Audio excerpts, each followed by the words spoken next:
What's up everybody, it's Sean here, back today to give you guys a review of the women's Air Jordan 1 Retro High OG in this reverse Laney colorway. Today's video is sponsored by Colourway. Colourway is a Montreal-based streetwear brand, and it's a brand that I've been rocking for years now. They've been around since 2012. And recently they just launched Wave 1 of their Spring and Summer 2023 line, and it includes a ton of very wearable staple pieces, along with more accent pieces like the shirt I'm wearing right now, which is what they call their beach shirt, and this is just one of their available patterns. So if you guys are curious to support an independent brand, I'll link their website, their Instagram, all that good stuff down below, and be sure to tell them I sent you. So this right here is a women's colorway of the Air Jordan 1, which released last month on February 17th. I recently picked this up as I found my men's equivalent size, so I figured even though it's delayed, why not put up a review for you guys. So the official colorway for this shoe is Varsity Maze, Game Royal, and Sail, and these retailed for a price of $180 US or 235 Canadian dollars. And as the nickname of the shoe suggests, this is a reverse Laney colorway, which is a play on Michael Jordan's high school team colors of that iconic blue and yellow combination.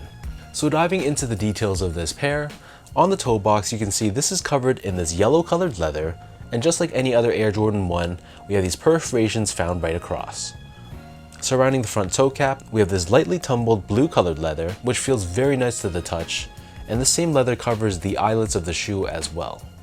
Beneath this on the mid panel, we have more of that yellow colored leather, and then we have the swoosh on top, which is done in blue, and blue leather is also found towards the top portion of the ankle collar area, and then pressed on top on the lateral side, we have the Jordan Wings logo, which is done in this black colored finish.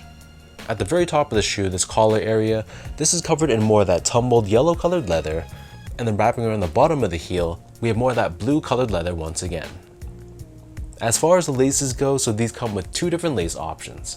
The standard default lace, and the one that I think works best, is a flat style lace in yellow, but they also give you a secondary blue colored lace as well if you want to give the shoe a little bit more contrast and pop. Underneath this, we have your traditional nylon tongue, so this is done in that same yellow tone.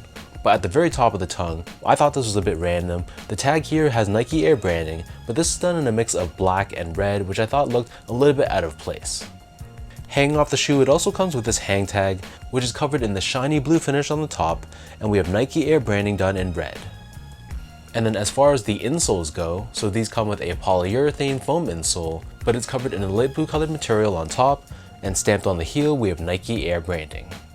So the upper of these Air Jordan 1s sits atop the solid rubber cup sole, which is painted in a slightly off-white or sail color. Encased within this midsole but not visible to the eye, there is Nike Air technology for cushioning, and then turning this pair over to the bottom, so this is your typical Air Jordan 1 outsole. And in this case, it's constructed out of a Game Royal colored rubber, and we still have that same circular pivot point on the forefoot, along with the Nike logo found right in the center.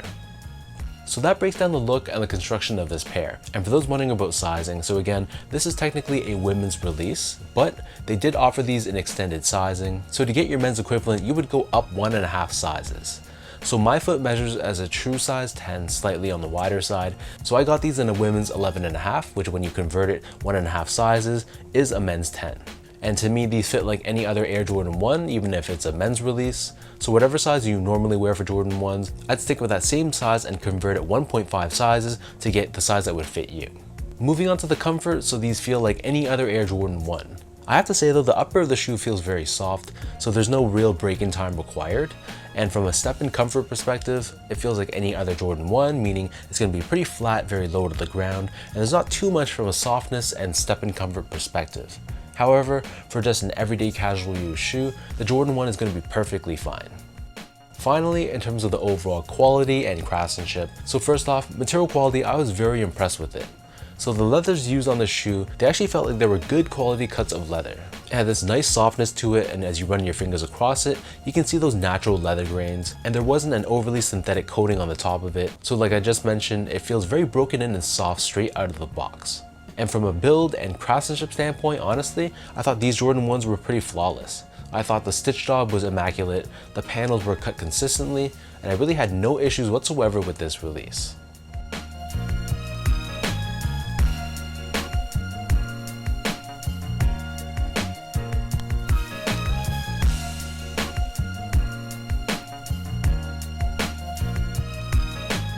So with all that out of the way now, let's toss these on feet.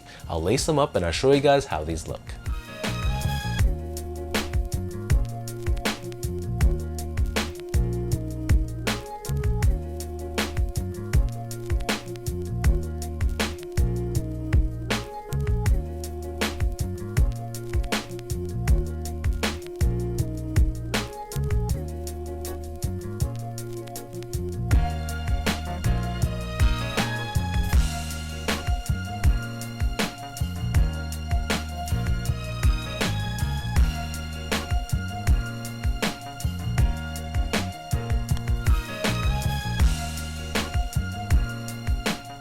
So this is just like any other Air Jordan 1 High, and what it comes down to is whether or not you're a fan of the colorway. To me, there's something about a mix of this blue with the yellow. This color combination always catches my eye. And yes, this is probably not a shoe that you can wear that often. It is very loud, very eye-catching, and very bold. But I think the mix of this specific shade of blue with this yellow, it works so well together. The only issue I had was the hit of black and red on the tongue, which again I thought was a little bit random.